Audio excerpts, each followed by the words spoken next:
एक समय की बात है। एक छोटे से गांव में एक आदमी था जिसका नाम हरिश्चांदर था। हरिश्चांदर एक ईमानदार और मेहनती आदमी था। उसकी सादगी और सच्चाई उसके गांव के लोगों के दिलों में जगह बना चुकी थी।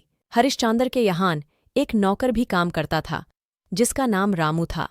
रामू भी हरिश्चांदर की तरह ही ईमानदार और मेहनती था। उसने अपने मालिक की सेवा में पूरे सामान से लगाव दिखाया।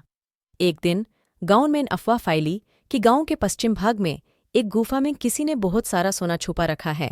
ये खबर हरिश्चांदर तक पहुंची और उसने अपने नौकर रामू को साथ लेकर गुफा की खोज में निकल पड़ा। रामू और हरिश्चांदर ने गुफा तक पहुंचते पहुंचते ही देखा कि गुफा के दरवाजे पर एक बड़ा सा पत्थर रखा गया है। लेकिन उन दोनों ने हौसला नहीं हारा और साहस दिखाते हुए पत्थर को हटाकर गुफा में घुस गए। गुफा के अंदर पहुंचकर उन्हें हैरान की बात हुई। गुफा में सोना का इतना सारा भंडार था जैसे किसी राजा का खजाना हो। हरिश्चांदर और रामू दोनों को अपनी आंखों में विश्वास नहीं हुआ।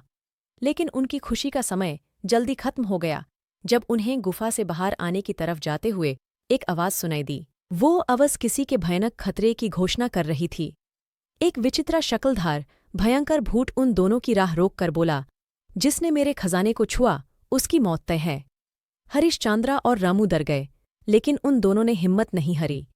उन्होंने सोचा, हमने किसी का नुकसान नहीं किया है तो हमें इस भूत से क्यों डर लगे। फिर भी उनकी हिम्मत पर एक परीक्षा थी।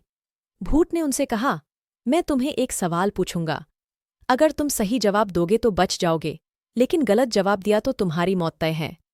हरिश्चांदर और रामू ने भूत की तरफ देखा और मुस्कुराया, क्योंकि उन दोनों ने विश्वास किया कि उनका नियमित और नेक जीवन उन्हें सही जवाब दे। भूत ने सवाल पूछा, एक आदमी 2 भाइयों का बाप है, लेकिन 2 भाइयों का बाप नहीं है। ऐसा कैसे हो सकता है? हरिश्चांदर ने तुरंत जवाब दिया, ये आदमी एक डॉक्टर है। भूत हैरान हुआ और मान गया कि उन दोनों ने सचमुच उसका खजाना छुआ है।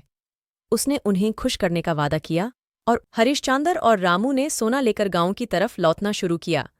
लेकिन उनकी खुशी का समय फिर से खतरे में था। जब वो गांव की तरफ लौट रहे थे, उन्हें गुफा के बाहर से एक आवाज सुनाई दी, रुको, तुमने मेरा खजाना चुराया है। दोनों ने घूम कर देखा तो वो देखा कि एक और भूत उनकी तरफ बढ़ रहा है, लेकिन इस बार भूत का चेहरा छुपा हुआ था। हरिश्चांदर और रामू के दिल में डर छा गया, लेकिन फिर उनका साहस उन्हें यही सोचकर वापस आया कि वो सच में किसी का नुकसान नहीं किया है, तो उन्हें डरने की कोई जरूरत नहीं। भूत ने फिर उनसे एक सवाल पूछा, मैं क्या हूं? हरिश्चांदर ने तुरंत जवाब दिया, आप एक आईना हो जो हर उस इंसान की बुरी आदतों को दिखाता है। भूत फिर से उनके सामने से गायब हो गया और उन दोनों ने खुशी से गांव की तरफ चलना जारी रखा। घर पहुंचते ही हरिश्चांद्र ने गांव के लोगों को गुफा के सोना के बारे में बता दिया। उसने सोना को गांव के विकास के लिए डोनेट करने का फैसला किया। उस दिन के बाद गांव की गरीबी कम होती गई और हरिश्चंद्र और रामू दोनों गांव के लोगों के लिए एक मसीहा के रूप में जाने गए।